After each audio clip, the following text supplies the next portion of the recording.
Hello, Soden Bowl Network. It's your boy Big Al, and I am back, and I'm happy to bring another episode of the Huddle. This is episode number 5, and we are going to talk about, of course, none other than stats here in the Soden Bowl Sim League. We're in season 2, right around week 10. We're somewhere between the halfway point of week 10 and getting to week 11. So this week on the Huddle Report, we are going to talk about team stats. We're going to talk about the player stats. We're going to talk about the rookie stats. And of course, we're going to get into the SBSL league standings and also the SBSL power rankings. I'm your boy Big Al, and this is the Huddle, episode 5, only on the Soden Bowl Network. Let's get right to it. All right, so we're going to jump right into the SBSL team stats, leading with the total offensive yards per game, followed up by passing and rushing, and then turn it over to the defense for the total defensive yards per game, and then passing as well as rushing. So offensively, the Jacksonville Jaguars lead the list with 349.6. Behind them is the New England Patriots with 332.9. The Arizona Cardinals at third with 324.7. Just shy behind them by 0.3 is the Denver Broncos at 324.4. And then you have the top 5 there, Los Angeles Rams at 318.1. Passing the ball, the Jacksonville Jaguars lead the list here as well with 247.3. Behind them, just shy of about 10 yards, is the Indianapolis Colts with 237.1. And then the Buffalo Bills shy of that with 235.6. Denver Broncos in fourth at 228 even. And then the Seattle Seahawks at 225.7. Rushing wise, you have the Philadelphia Eagles at 115.7, and then you have the New England Patriots at 112.2. Behind them, just shy, is the Baltimore Ravens at 111.3. A tight race there with the Dolphins in fourth at 111.1. And rounding out the top 5 is the Arizona Cardinals at 103.7. Defensive side of the ball is the Broncos back on top with that defense, only giving up 183.8 total defensive yards. Again, they're the only team under 200 yards on defense. Behind them is the Atlanta Falcons at 203.8, the Jacksonville Jaguars at 213.6, Carolina Panthers at 232.4, and finishing the top 5 there is the Chicago Bears at 233.3. Passing against is at the top of the list, none other than the Denver Broncos at 122.8. Behind them is the Atlanta Falcons at 128.9. The Jacksonville Jaguars are at 147.5, the Bears in fourth at 152.7, and the Green Bay Packers in fifth, rounding out the top 5 for 165.3.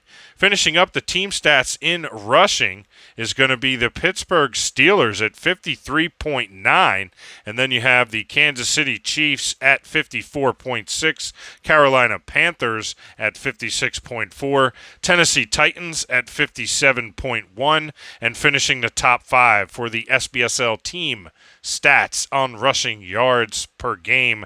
Defensively, Los Angeles Rams, number 5 at 57.8. Next, we are going to get into the player stats. Moving on to the SBSL player stats, we're going to talk about the league leaders offensively and defensively. First, we'll start with offense, passing yards. The Los Angeles Rams and Jared Goff with 2,161 yards in the air. Tua from the Indianapolis Colts at 2,145 yards in the air. Behind him is Matthew Stafford of the Arizona Cardinals at 2,140. Jarrett Stidham from the Denver Broncos at 2,134 finds himself fourth on the list. And rounding out the top 5 in passing yards for quarterbacks is Russell Wilson of the Seattle Seahawks with 2,116 yards. Doing it on the ground rushing-wise at number 1 for the SBSL halfbacks is David Johnson of the Arizona Cardinals with 694 yards on the ground. Behind him is a Todd Gurley of the Los Angeles Rams with 679 yards. In third is Jay Ajayi of the Philadelphia Eagles, 640 yards on the ground. Sony Michael of the New England Patriots at fourth with 616 yards. And then Saquon Barkley of the New York Giants with 605, rounding out the top 5 there for rushing. Receiving yards, Tyreek Hill of the Kansas City Chiefs, he has caught 902 yards receiving, just shy of the 1,000-yard mark. Behind him at a distant second is Odell Beckham Jr. out in Chicago with 768 yards in the air. Julio Jones of the Atlanta Falcons at 740. Randall Cobb of the Green Bay Packers at 690. And Brandon Cooks of the Los Angeles Rams rounding out the top 5 in receiving yards at 657. Moving the ball over to the defensive leaders in tackles is Michael Pinkerney of the Los Angeles Rams with 42. Just behind him is Shaquille Griffin of the Seattle Seahawks with 41. He's tied with Matt Milano of Buffalo, also with 41. In fourth is Devin White of San Francisco with 39, and then Wesley Woodward of Buffalo with 37. Total number of sacks in the SBSL leading the league is Michael Pinkerney. This guy is dominating the league right now. From the Los Angeles Rams, he's got 18 sacks right now on the year. He's 4 above number 2 and number 3, which is Daniel Hunter of Minnesota with 14, and Carl Lawson of Cincinnati Bengals with 14 as well. Behind him, San Francisco, Devin White with 13, and Khalil Mack, who's a distant 13th. He was dominating the league last year at this point. I think he had like 30-something sacks at this point, or the high 20s. Anyway, moving on to interceptions is Eddie Jackson in Chicago with 9, Bryce Callahan in Chicago with 6, Rashaan Evans in Tennessee with 6, also Taven Young in Chicago with 6, and Julian Love in Indianapolis with 6 as well. So leading the pack is the Chicago Bears. If I have to give you one bit of advice, don't throw the ball against Chicago. We're going to move on to the rookie stats next. All right, on to the SBSL rookie stats. We'll follow the same format as we do all the time. We'll start with the offensive side of the ball, and then we'll turn it over to the defense. League leaders for the rookies at quarterback is Tua in Indianapolis with 2,145 yards in the air. Behind him at a distant second is Jake Fromm of the New York Giants. He has 1,599 yards. Behind him is Justin Herbert of Washington with 1,562 yards. Then you have KJ Costello of Atlanta, who has 41. And then after that, there are no rookies on the list. Just to fill out the top 5 is Khalil Tate of the Los Angeles Rams with 0. Rushing yards for the rookies is Najee Harris of Oakland, who's blowing the rookies out of the water since he's getting the most playing time. That would explain why. 372 yards on the ground for the Oakland running back and Najee Harris. Behind him is Jonathan Taylor of the New York Jets with 95, Cam Akers of the Los Angeles Chargers with 73, and Devois Wale with the Minnesota Vikings with 50, and then Tua finds himself on the rushing list with 43 yards, rounding out the top 5. Receiving yards, just taking the competition by storm, is Jerry Jeudy of Arizona Cardinals with 653 receiving yards in the air. Laviska Senholt of the Jacksonville Jaguars with 505. Quintez Cephas of the Houston Texans with 376. Penny Hart from the Los Angeles Rams with 333. And then you have Harris Bryant of Green Bay with 298. Moving the ball over to the defensive side of the rookie stat leaders. Leading the league in tackles is Michael Pinkerney of the rookies for the Los Angeles Rams. We just talked about him on the list prior, leading the league. Well, obviously, he's going to lead the rookies as well with 42. Behind him is Kaki Hudson of New England. Sorry if I chopped that name up. 26. Kristen Fulton of New England as well with 24. C.J. Henderson of Detroit with 23. J.R. Reed from Baltimore with 23 as well. On the sack list, rookies blowing them out of the water. Michael Pinkerney with 18 on the list. Behind him is Jalen Phillips of the Cleveland Browns with 4. Tied with him is Chase Young of the Miami Dolphins, also with 4. Then you have Derek Brown of Houston with 3. Jordan Scott of Kansas City with 2. Interceptions on the list for the rookies is T.J. Brunson of Arizona Brunson of Arizona, who has 4. And then you have Michael Pinckney of the Los Angeles Rams. He's got 4 interceptions. Then you have Kendall Vilder of New England with 3, J.R. Reed of Baltimore with 3, and then Michael Divany Jr. of the Pittsburgh Steelers also with 3. So that takes care of the SBSL rookie stat. All right, moving right into the SBSL League standings, we're going to first start with the AFC East, then move on to the West, the North, and the South, and then turn over to the NFC East, West, North, and South. So let's break down my division real quick, the AFC East, where the Patriots are leading the division at a big 7-2. They have 28 points for themselves and 22 points against, getting the job done. And the Dolphins at 5-4, they are 21 points for themselves, 21 points against. So they're playing 556 right now, playing good ball. Then you have the Bills, who are 2-6, who have 19 points for themselves and 28 points against. Unfortunately, this is why we're finding ourselves at the bottom of this division, buddy. The Jets are also 2-7. That's my team, who have only scored 14 points for and 19 points against average. So not getting the job done here, as we're kind of in a rebuild mode with them, unfortunately. And with the time strains, we're going to have to take a look at that in Madden 20. Moving on to the AFC West, you have the Broncos, who are also out there at 7-2, leading that division. They have scored themselves 22 points for themselves on average and only given up an average of around 11. So they are a big stop out there in the AFC West. Behind them is the 4-4 Chargers. And then you have the Raiders at 4-5, and then the Chiefs at 3-6. Moving on to the AFC North, you have the Bengals at 5-3. Then you have the Ravens at 4-4, and then you have the Browns at 3-5, and the Steelers at 3-6. Now, something that brings me to this division and it points it out is that you have the league, or not the league, but the division-leading Bengals at 5-3 have scored 19 points for themselves and 21 against.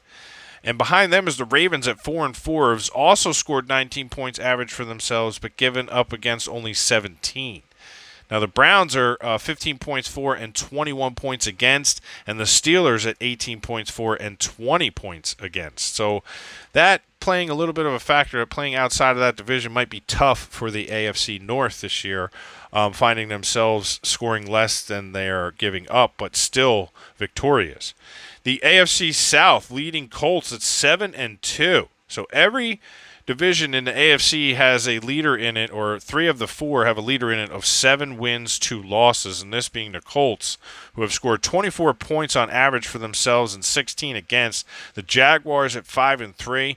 And just a quick note, shout out to Dan Soden, who is making his return and taking over the Jaguars for our buddy Alpha Heel, who is taking some time away. Unfortunately, we don't know when he'll be back, but I'm sure he will. So shout out to you, buddy. We're going to miss you. Moving on is the Titans at 3-5, who've scored 25 points for themselves and given up 19 against, but are only 3-5. The Texans are 2-6, find themselves at the bottom of this division, and they're, again, 2-6 with 15 points for and 25 points against. I believe they are second most points against in the AFC, behind the Bills at 28. Let's move over to the NFC. In the NFC East, we'll start with the Eagles right now, who are one of the best records in the league, despite pending the Packers game. But the Eagles are 8-1. They have 20 points scored on average for themselves and given up an average of 15 against.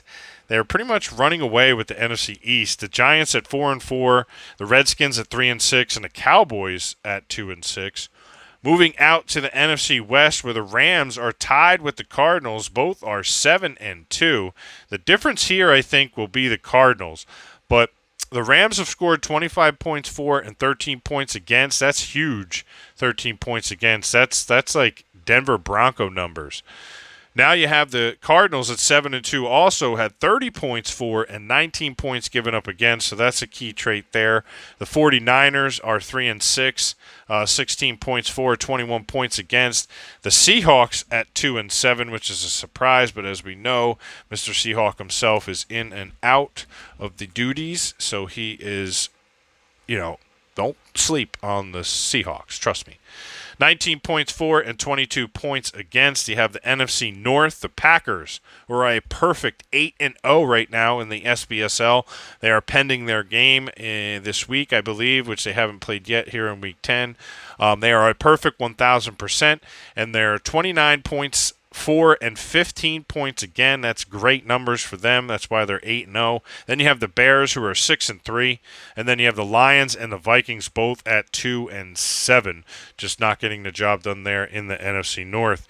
So we're going to move this down to the NFC South, where the Panthers are a whopping 7-1. I believe they just took their first loss recently on the season, if I'm not mistaken, since they've joined. 24 points for them.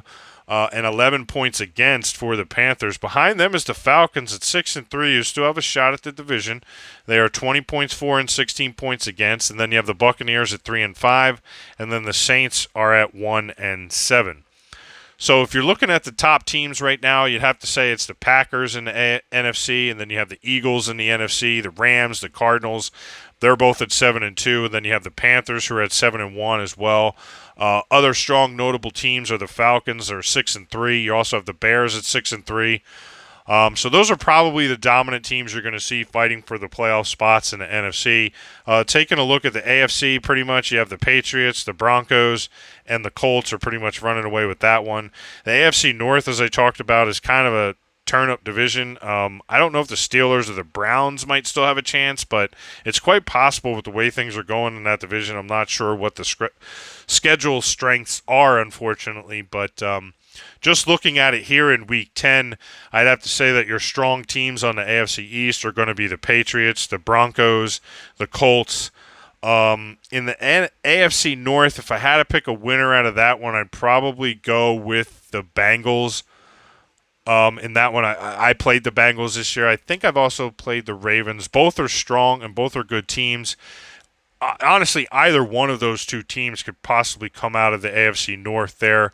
If you're looking at some of your notables or runners-up, as you might call them, you're going to look at the Jaguars, whoever falls out from the Bengals and the Ravens. You also have a battle between the Chargers and the Raiders, and then you have the Dolphins, of course, in the AFC East. So it's a toss-up here for the league, coming into Week 10 and now Week 11 as we approach the tail end of the league, so to speak, as we just passed the halfway point a few weeks ago. So time will tell, and of course we'll have another episode before we get to the end of this season, so we'll check back on some of these standings here next time on another episode. But that'll take care of the SBSL League standings.